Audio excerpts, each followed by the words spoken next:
आज के टॉपिक जो हमारा डिस्कशन के लिए है वो है लॉग रिडक्शन।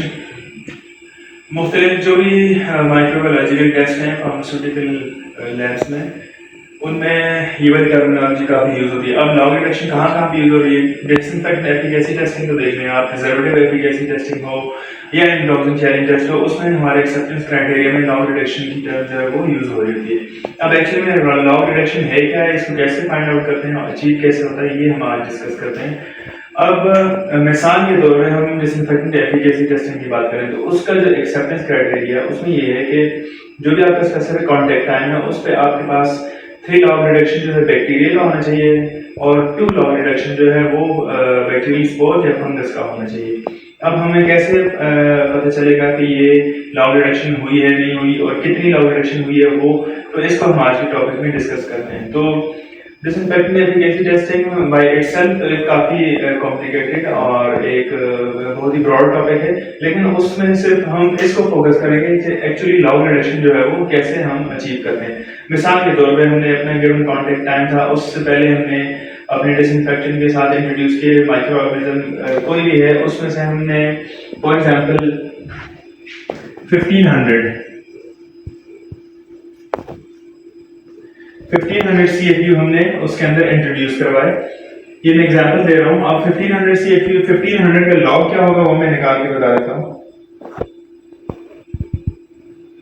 अब ये किसी भी साइंटिफिक कैलकुलेटर से आप इजीली निकाल सकते हैं। अब मैंने ये लॉग निकाला है तो 1500 का लॉग है 3.17। या आप गूगल भी कर सकते हैं, अपने साइंटिफिक कैलकुलेटर से भी फाइंड आउट कर सकते हैं। अब 1500 का लॉग है 3.17। हमने अपना कॉन्टेक्ट टाइम डिसइंफेक्टेंट को दिया। उसके बाद जब हमने दोबारा से डिसइंफेक्टेंट के अंदर चेक किया तो ऑर्गेनिज्म रिड्यूस हो गए, फॉर एग्जांपल 150 रह गए। After in contact with disinfectant 150 CFU रह गए। तो अब 150 का CFU का लॉग कितना होगा वो मैं कैलकुलेट करता हूँ। 150 CFU का लॉग है 2.17।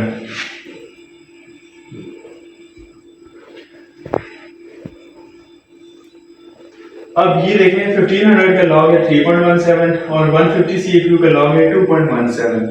अब ये लॉग को हमने कैलकुलेटर से निकाल दिया। अब लॉग रिडक्शन क्या होगी, इनिशियल वैल्यू जो होगी उसमें से हम जो आफ्टर टेस्ट वैल्यू होगी वो वाली वैल्यू हम माइनस कर देंगे। फॉर एग्जांपल ये है तो ये हो जाएगा 3 - 2 1, तो ये 1 लॉग रिड्यूस हुआ। अगर हमारा CFU जो है वो 1500 से रिड्यूस होकर 150 पे आया है तो इसका मतलब है कि 1 लॉग रिडक्शन हुई है। मींस के 1 इन अदर केस अगर हमारे पास 1000 की वैल्यू है तो अगर 1000 से कम होकर 100 आ जाए तो 1 0 इसमें से कम हो जाए और 100 रह जाए, इसका मतलब 1 लॉग रिडक्शन हुई है। 10 रह जाएंगे 2 लॉग रिडक्शन, 1 रह जाएगा 3 लॉग रिडक्शन।